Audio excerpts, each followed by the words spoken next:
sa bahay namin. Anong walang karapatan? Hindi ba niya alam?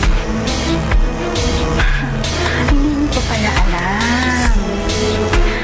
May karapatan ako dito sa bahay na to kasi buntis ako.